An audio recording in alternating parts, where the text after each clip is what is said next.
It's almost not even news. I don't even know why I'm starting this segment by talking about Joe Biden's broken brain, but I guess that's the big story right now. Biden bizarrely cites poll that most Democrats don't want him to run in 2024 as evidence he should. A journalist asked the president, what do you say to these polls showing, what is it, only like 26% of Democrats say he should run again? And he goes, the polls show I should run again. Take a look at the polls, Jack. This man is ignorant, deluded, and dangerous. He doesn't know what's going on in the world. He's not paying attention. He doesn't know where he is. He falls up the stairs. And it's just, how many times do we talk about something like this with Joe Biden? Now, the best part is they've run fact checks on this. And one of the fact checks is like, actually, some people do want Joe Biden. If you're comparing him to Donald Trump, maybe.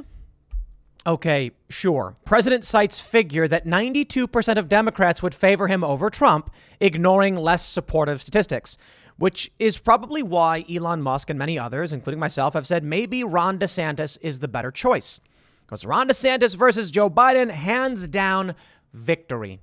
Right now, we have a Gallup poll showing us what do American voters truly care about. And with massive inflation at 9.1%, I'm freaking out. I know you guys are probably freaking out watching this. I run a successful company. I'm looking at what we have to do to maintain the salaries of people, to maintain this company, our costs, when we're looking at 9.1% inflation, and it's freaky. It really is. When the market dips, when the recession hits, if we fall into a depression, everyone will be in trouble. That's my concern. And for your average working class American, it is their active concern because they can't even afford to fill up their gas tank to go drive to work. Now, I'm in a privileged position. I have a successful company, so we're looking at electric vehicles trying to offset those costs. And what do we get from these politicians? Let them drive electric cars. I know the average person cannot just go out and buy a $50,000 electric car. That's what Americans care about. But instead, what do we get from the Democrats? We get January 6th. I saw one tweet. Fact check me on this one. I couldn't find greater details. But they're saying that Democrats said they didn't have time to get an inflation in their morning meeting because they were talking about other things. And it's like, what? The most important thing in the minds of Americans right now is the economy, gas prices, inflation. When you look at the Gallup polling, hyperpartisanship, unifying the country, police brutality, abortion, these don't register for regular people, which is why I think no. There's no way Joe Biden is going to win, at least based on what's happening right now. Now, granted, it's an eternity from now until the actual election in 2024 for president, but this says a lot about what may come in November. Surprisingly, Fox News has a story about a shock poll. Democrats are closing the gap with Republicans and have been. Roe v. Wade being overturned really did make a difference. That lit a fire under the activist base of Democrats. Now, what about regular working class people? Be it Democrats, independents, or Republicans? Sorry, this doesn't register all that much. But Democrats just need a boost of people who are going to go out and vote, and they'll take whatever they can get. While most people might not care about abortion, they can still gain votes by pandering to those issues. And although they may not care, according to Gallup, 538 has a poll showing that Democrats actually do care a whole lot about political extremism, which may be the data Democrats are chasing when it comes to the January 6 hearings. Now, ladies and gentlemen, I have been able to write up my thoughts, a rather short article for Newsweek. Newsweek reached out and said, can you write an article calling out the January 6th committee for putting you next to some of these other people? And I said, yes. And I went pretty ham. Truth be told, they were like, we got to shorten it, because I was like on the verge of writing a book. I'm like, oh, you want me to write about drone? And I started writing up, and they're like, let's just keep it to the hearing. And I was like, all right. Because I was like Civil War. And, basically what I was saying is when Raskin published this clip showing me alongside individuals talking about a red wedding, and I'm reading an article, it's disinformation and it radicalizes people. They're fanning the flames on purpose. This is the important point. As we're looking at Joe Biden's bizarre statements, as we're looking at what Americans really care about, and we see the data from 538 saying Democrat voters are worried about extremism, I call upon the stories that said Democrats were actually funding far-right or Trump-supporting candidates because they think they're easier targets. They are funding what they claim is destroying this country. They are pushing disinformation to radicalize people. And that is the scary reality. They are trying to gain votes, not based on what the American people need, but by scaring them, by shocking them, by lying to them. So let's talk about it. We'll get started with doofy Joe Biden bizarrely citing these polls because, that's the big news. And then we'll talk about my thoughts on where we're headed this election. Before we get started, head over to timcast.com and become a member to support our work. As a member, you'll get access to exclusive shows like Tales from the Inverted World. The first 2 episodes were free, but we've really ramped up production. We've got a 40-minute to hour-long series here. And it's going to be going exclusive for timcast.com for paying members because we want to do more and we need money to do it. To be completely honest, we can't just produce shows for free, but we're going to produce a whole lot. We've got a show, a weekly talk show with Shane Cashman. We're going to be talking about the paranormal, ghosts, unsolved mysteries. You'll, of course, get the Timcast After Hours show, which is uncensored. We might just call it Timcast Uncensored or, that's the show Monday through Thursday at 11 p.m. and many more shows to come. And if you want to support our journalists who are calling out the lies every day, we need your support. We need your support. I'm going to extend this a little bit and just be blunt with you guys. Our news division and shows, they cost money. We don't make anything off of them. Timcast.com's news apparatus only exists if people become members. We aren't running ads. We don't want to. We want to run, we want to run ads on our stuff. But the reality is, the only thing that really makes money is Timcast, the podcast. However, the website itself does have many members who support the news. So our news apparatus exists if you become members and want to pay for it, but it's all free because I don't think we can put the news behind a paywall. We're going to be doing more with new shows. We need your support. Let's jump to the news. So don't forget to smash that like button, subscribe to this channel, and share the show with your friends. Here's the story from The Independent. Biden bizarrely cites poll that most Democrats don't want him to run in 2024 as evidence he should. U.S. President Joe Biden misrepresented a recent poll that showed most Democrats don't want him to run for office again, arguing the party does in fact support him. Well, here's the fact check from Newsweek. I love it. Do Biden's polls show Democrats want him to run in 2024? Here's what they say. The cost of living crisis, gun control, and abortion rights have dominated headlines over the past few months. Biden's approval ratings have in recent weeks fallen behind the levels former President Donald Trump experienced at the same point in his presidency. However, this week, Biden fiercely rebuked the challenges to his popularity among Democrats, insisting he had the support of his party. Here's the tweet from Ben Gittleson.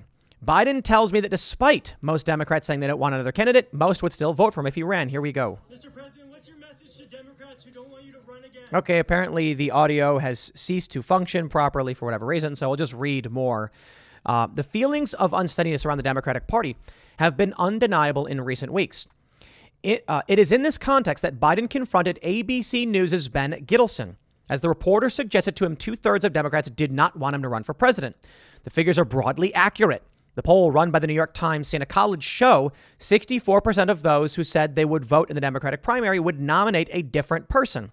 However, that 64% figure includes voters registered as Republican or independent other. Some states require prospective voters to be registered as Democrat to vote in the Democratic primary. Nonetheless, even among registered Democratic voters, just 29% surveyed said they would pick him to run again. Biden, in the video post on Twitter, claims the poll showed that 92% of Democrats, if I ran, would vote for me. It is true that 92% of Democrats surveyed said they would vote for Biden in an election. However, the respondents were asked if on the condition that the election were held today and the options were between Joe Biden and Donald Trump, another candidate, or not going to vote, wouldn't vote if those would be the choices.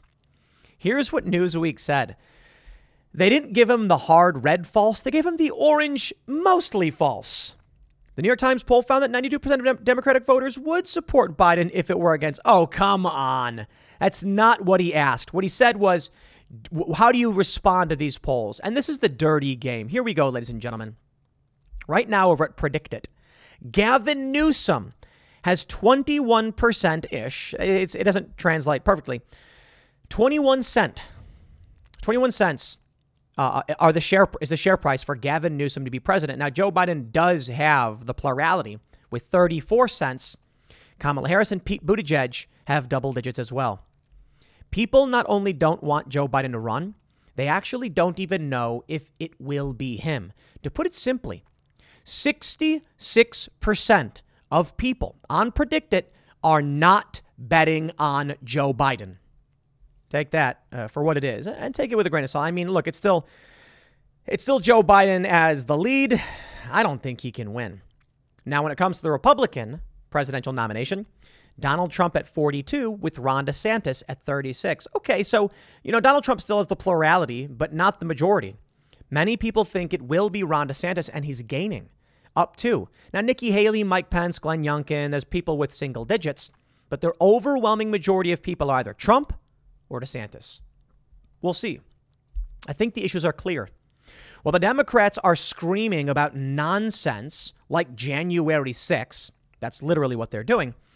According to Gallup, the most important problem that Americans are concerned with, high cost of living. So they say, what do you think is the most important problem facing the country today? In June of 2022, economic problems, 40%.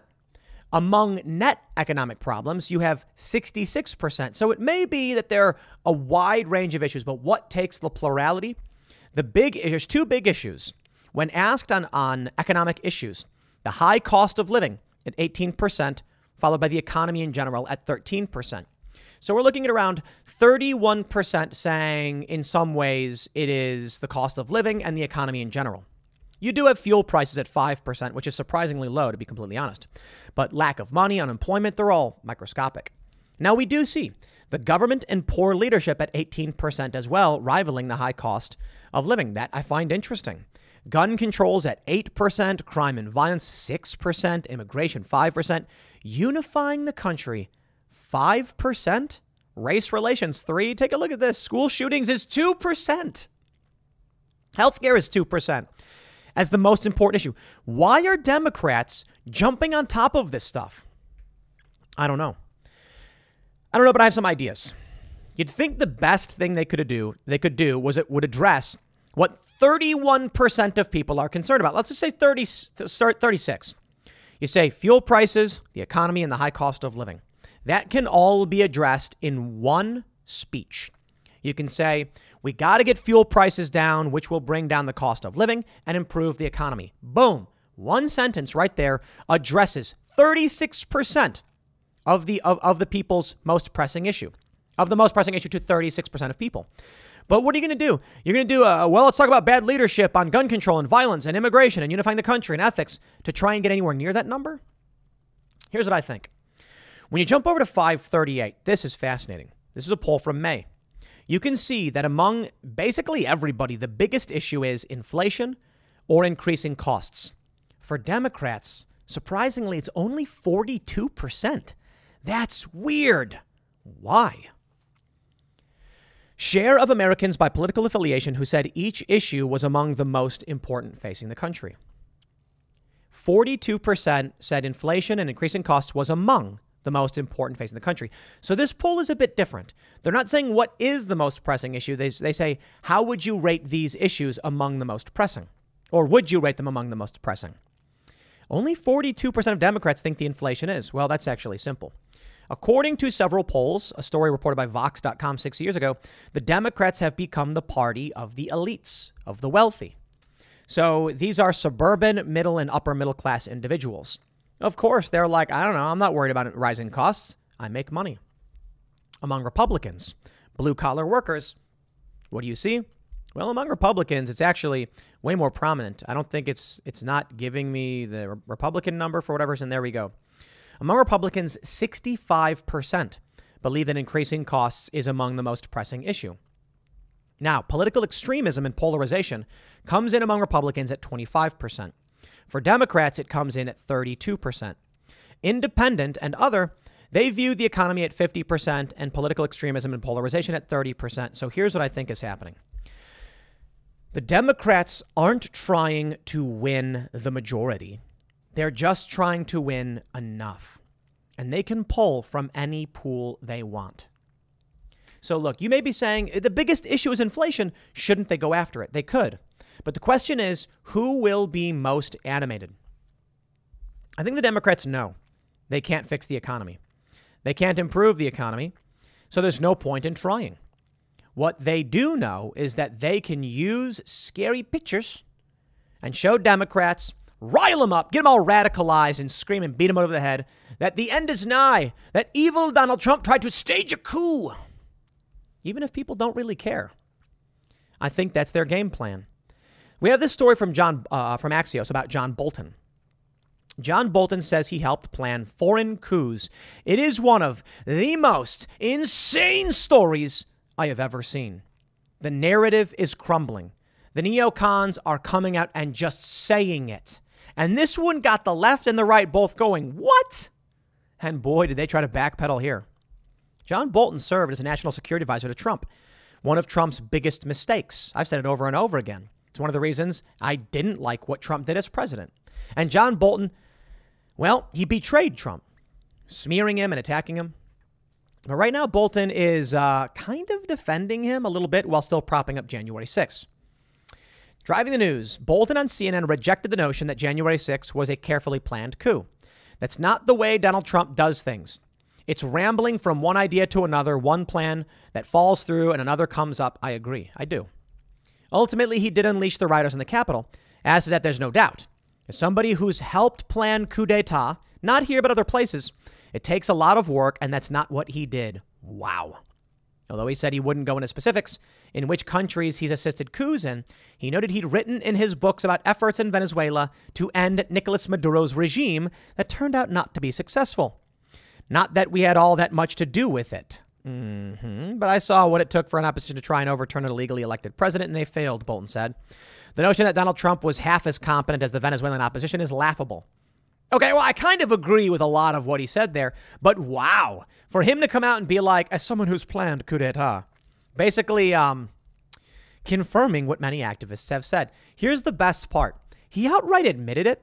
And then David Frum comes out and he's like, the next time Glenn Greenwald is caught carrying Steve Bannon's luggage, blah, blah, blah, he's going to invoke Bolton's misplaced joke. It's amazing. He says, security advisors should measure their words and avoid cynical jokes that give aid and comfort to those who do not wish this country well. Ha, ha, ha. Boy, the cat is out of the bag. The narrative is crumbling. Conspiracy, they cry. And then Epstein dies in his jail cell. And Ghislaine Maxwell is convicted. Conspiracy. Ladies and gentlemen, they're coming out and admitting it. But anyway, I digress. I just wanted to really find a way to jam in that John Bolton is a moron, and he came out and admitted this. But there is a real issue here, a real segue, as it were. John Bolton praised the January 6th committee, saying they're doing a good job, and this is the narrative that we're getting. Yo, it's falling apart. To be completely honest, that's what I see. It's falling apart. Here's the story from the New York Times. It's just been hell. Life as the victim of a January 6th conspiracy theory. Ray Epps became the unwitting face of an attempt by pro-Trump forces to promote the baseless idea that the FBI was behind the attack on the Capitol. So this guy, he's on video advocating for people to insurrect. Why hasn't he testified? Why haven't they played his clips? Why have they defended him? Seriously. Why is it that Adam Kinzinger comes out and says Ray Epps, he didn't do anything, he cooperated, so he's not involved? Yo, the guy incited riot. And people were chanting Fed at him. I don't think he's a Fed. I don't know. I don't have evidence to say he is. I'm just saying maybe he cooperated. But this guy wasn't charged. Of all the people that should be, this guy's on camera telling people to go in the Capitol. So why not? Why not? And then the New York Times runs this puff piece defending him as a victim. Here's why I bring this up. I got an op-ed published in Newsweek that I'd like to highlight because it plays into a lot of what we're seeing.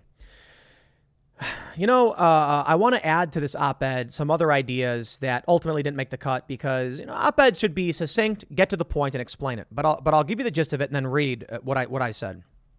The gist is Jamie Raskin, who ran the clip, is lying to you. misrepresenting who I am, what I believe, what I've said, what I've advocated for. And he's doing it because he wants to pull voters. That's my opinion. He doesn't want Trump to win. He wants the Democrats to win. And while people are really concerned about inflation, they know they can't win there because they've already lost there. So the next best thing, according to 538, is political extremism, for which they fan the flames. Raskin published a clip of me alongside people calling for a red wedding or something. Well, I was just reading a news article. Now, I addressed this yesterday. Here's the story from Newsweek. I'll give you the gist of it. Well, I should read it because with help from their editors, I wrote it, and it was rather succinct. So let me read it for you. During this week's January 6th committee hearings, I was surprised to find myself included in the evidence. I was even more surprised to see myself misrepresented by members of the United States Congress. During Tuesday's televised hearing, Rep. Jamie Raskin, a Democrat from Maryland, mind you, tried to connect then President Donald Trump's tweet calling us. I should go to his office and go talk to him. I'm in Maryland. Tried to connect then President Donald Trump's tweet calling his supporters to come to a rally in Washington on January 6th with the violent attack that later unfolded. In response to Trump's tweet that the protests would be wild, Trump supporters responded immediately, Raskin said. Meanwhile, other key Trump supporters, including far-right media personalities, began promoting the wild protest on January 6th. That's what he's saying, including me. As proof that right-wing media personalities were promoting the wild protest, Rep. Raskin played a video. It featured 3 people promoting the protest with gusto. It also included a video of me simply reading out a news report that the protest was likely to happen, noting that Trump and his supporters viewed it as Trump's last stand and concurring with the president that it was likely to get wild. I even in the segment from December 19th went on to say that the Proud Boys had engaged in violence, tearing down a banner and burning it, criticizing the violence and saying it was like Antifa, saying that numerous times. And people got mad at me on the right. But did he include any of that? No. I said, in what way is reporting the news the equivalent of promoting it? Nowhere in the clip that Rep. Raskin played, or even in the full 30-minute long podcast that I did I ever encourage anyone to go to D.C., let alone engage in any kind of violent protest. The opposite is the case. I have condemned political violence hundreds of times on my show, Timcast IRL, like I did on January 6th itself, after the violence had unfolded. There is a link to the video we made, episode 197. I can't believe it was that long ago. Wow. Where we discussed, and there's a timestamp in this, outright saying it was wrong. We've always said it wrong. We mock those who are violent. On my nightly show, I've routinely said that violence does not work. It was one of my main takeaways from the collapse of support for Black Lives Matter following the George Floyd riots. Back in September of 2020, I pointed out that Antifa's violence had gone a long way toward erasing BLM's PR gains from earlier in the year. It's up on Twitter, September 17th, 2020. I show the polls. I've routinely cited that metric. In the lead up to January 6th, I made the same point. Violence will solve nothing. And if January 6th is expected to be violent, people should not go, and I certainly would not be going. My company initially intended to interview people in D.C. on January 6th, but after warnings of disruptions from our hotel, we decided to avoid D.C. on that day, just as I advised my followers. That's right. Now, I had said in the months leading to January 6th that we were going to be there, that we intended to be there. We were going to get a hotel and maybe do the show in D.C. to interview people who were there to protest. Protests are legal. No one had any idea it would be as bad as it was. When we got word that the hotel said there's disruptions, I tweeted about it. And then we said, we're not going because there was a high alert. I had said the one thing that would stop me from going if there was actually going to be violence, as I've long stated, it doesn't work. I don't want to be involved in it, and people shouldn't be. Not only that, but I barely qualify as a Trump supporter. I think that's a fair point. I do think I do qualify as a Trump supporter. That's why I said barely. Trump's most ardent fans give me a lot of grief for insisting on calling out his flaws. They use a variety of homophobic slurs to denigrate me. I think it's funny. I don't care. I did proudly vote for Trump in 2020, and I explained why I thought he was the better option given the choices. Still, playing the clip of me alongside Alex Jones and other ardent pro-Trump personalities is well over the top. It's probably why, in response to the video clip of me played during the hearing, conservative and libertarian personalities on Twitter mocked the notion that I'm a pro-Trump YouTuber, or that I ever in any way encourage people to engage in violence or protest in support of Donald Trump. So what was the point of including me in the clip? Why omit my previous statements and sentiments on the election, on Trump having lost the election to Biden, on why people should not be violent? Maybe Rep. Raskin didn't personally select the videos in the montage he showed, but someone did.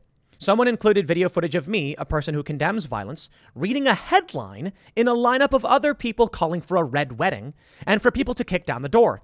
Someone made the decision to create a context around my innocuous words that would color them with the opposite meaning of what I always say. Why? Because that's what our political climate is designed to do these days. Escalate. Assassinate your opponent's character. Smear everyone you disagree with as a violent insurrectionist. To our political establishment, reasonable people you disagree with seem to present even more danger than the violent fringe, because we make it seem like debate is still possible. This year, my company has been swatted 8 times. People have called the police claiming active shooters at my studio. They've also made bomb threats and even sent us a package that required the bomb squad to be deployed. My private home was swatted twice, and our studio was evacuated only a few weeks ago during our live show after we received a credible death threat. When you consider that swattings have resulted in people being killed and that my staff has been held at gunpoint by police, you begin to see the threat posed by radicalization and the spread of disinformation. This is something I think everyone agrees on but refuses to acknowledge their role in. It's hard for me to see what played out on Tuesday's hearings in any other light. After Rep. Raskin played the out-of-context clip of me, I was inundated on Twitter with harassment as my name started trending. People immediately started posting exaggerated and fabricated claims about me, citing the hearing as evidence of other insane conspiracy theories on par with the lunacy of QAnon. I can certainly respect the desire to figure out how January 6th happened, how it got so bad then, and why our political climate continues to get worse. I can respect the demand to hold those who made it happen accountable. I also want to have an inquiry into the riots on May 29th, 2020. To understand how left-wing rioters breached the White House barricades, how they were able to set fire to the famous St. John's Church, and why the president was forced into an emergency bunker. But that's not what happened on Tuesday. On Tuesday, a clip of me cut from context was publicized on national television in a way that was designed to assassinate my character, to create fear and to radicalize. And it will make it harder for me to expose my audience to views across the political spectrum. On my show, we have hosted conservatives, libertarians, liberals, progressives, and even celebrities. But this clip poisons the well, making it that much harder to have a real conversation among Americans who otherwise would agree on so many issues. So that was the gist of the op-ed. I wanted to include a lot more, but we needed to keep it succinct. But here's the ultimate point I make to you now. Why did they include this clip of me? I don't know. They didn't need it. It didn't do anything. All they did was smear me. Perhaps the issue is that Timcast IRL is a popular show that gets millions of views per day across the board, that my network gets 60 or so million views across YouTube and podcast networks, and that we are not like Steve Bannon or Alex Jones. We are not suspended or banned from YouTube or any of these public places, and that's bad for them because debate still does happen. But here's what I posit to you. Here's what I present to you. While they smear me and put me alongside people they claim are inciting, when all I did was read a news article, Ray Epps is nowhere to be found. The man who stood on the ground in D.C. the night before and incited people to action. So what is this? It's a game. It's lies. And this is why I say, how could anything other than civil war be heading our way? Perhaps I should write something longer. I wanted to write a lot longer, and the initial draft I had did mention prominent personalities like a professor from Princeton University citing the Cold Civil War, Stephen Marsh, and my extended point, which admittedly was verbose and off topic. It was getting into like a little bit longer than the January 6th hearing. So I can respect not including it, was that after all of this, at the end of this op-ed, there's more. Why include all of this, and why make it harder for me to bring on personalities to have these discussions? I think the issue is that Democrats know they're losing. The only thing they care about is clinging to power. Republicans don't have to do much right now because they're on track to gain power. Because according to Gallup, Americans believe the Republicans are better poised to fix the economy and help solve their problems. So why would Raskin do this? Well, he has no idea what he's talking about, nor does he care. He would present disinformation and lies to smear my character in an effort to make it easier for him to win and for his allies to win, not realizing the radicalization is leading to real-world violence, which is why I included the swattings. Now, look, I'm not here to claim victim status or anything like that. I'm here to point to the larger problem. It just so happens this time it involves me. Democrats, in their quest for power, will smear anyone regardless of the consequences, which have nearly resulted in me and my staff being killed. We are lucky that we are not just some small house. When the police arrived at the first swatting, our employees were held at gunpoint.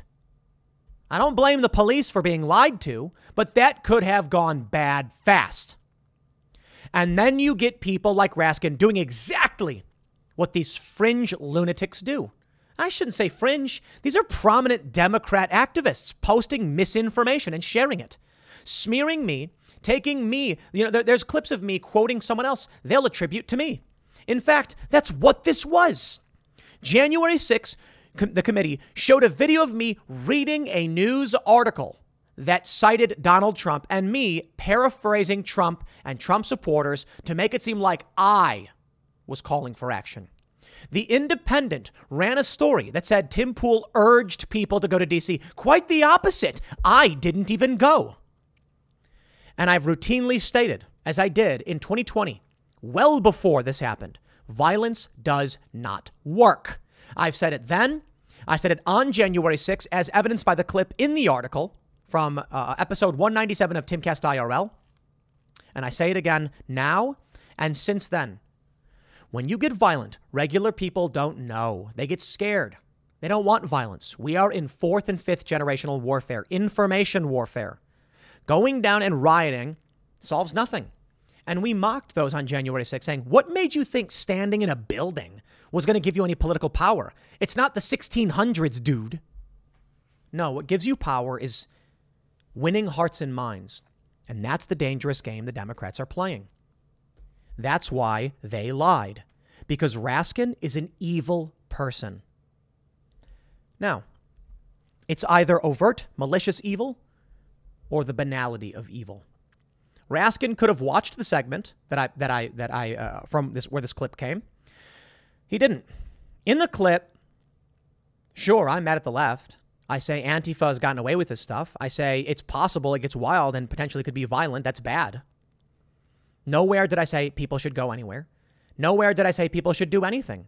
In fact, I warned that it could be violent and even showed quotes from an MSNBC presenter saying Trump supporters would get violent. And I said it wouldn't be random, though. It would be militias. It would be the Proud Boys. Isn't that me just saying something bad was coming? That's not me telling people to do anything. They played that clip of me alongside people telling people to do things. Raskin doesn't care. These people don't care. It's the harsh reality. These people don't care about what is true. They don't care about the clips. They don't. That's why the January 6 hearings are non-adversarial. So let me wrap it all together. Joe Biden. He says they want people want him to run. Sure. I'll tell you what we do see. The Democrats seem to be chasing after issues that no one really cares about. Why? They're trying to make voters, not win voters. And that's the point of smearing me. That's the point of January 6th. They want to stop Trump from running, and they want to convince people that there is a real threat among the far right. It's disgusting, and these people are evil. But whatever, man. I'll leave it there. Therein lies the true issue. Ray Epps doesn't testify. He's the victim, says New York Times. Well, thank you to Newsweek for publishing my op-ed. Newsweek's been doing a rather good job, in my opinion. They run opinion pieces I think are wrong, and that's fine. I'm glad that they ran this, and they allowed me to call out the lies with facts and evidence, because we need to give people correct information so they can make the right vote. Joe Biden, I think, ain't it. I'm not saying Donald Trump is. The one thing I think Donald Trump brings to the table is that he'll fire everybody. I'd love to see it. But I've said time and time again, Ron DeSantis is better. But, oh, here we go. They're going to play the same game. Ron DeSantis is evil and authoritarian. Yeah, they do that because they don't want to lose. So they would sacrifice this country with lies and disinformation because they don't care about you. I'll leave it there. Next segment's coming up at 8 p.m. over at youtube.com/TimcastIRL. Thanks for hanging out, and I'll see you all then.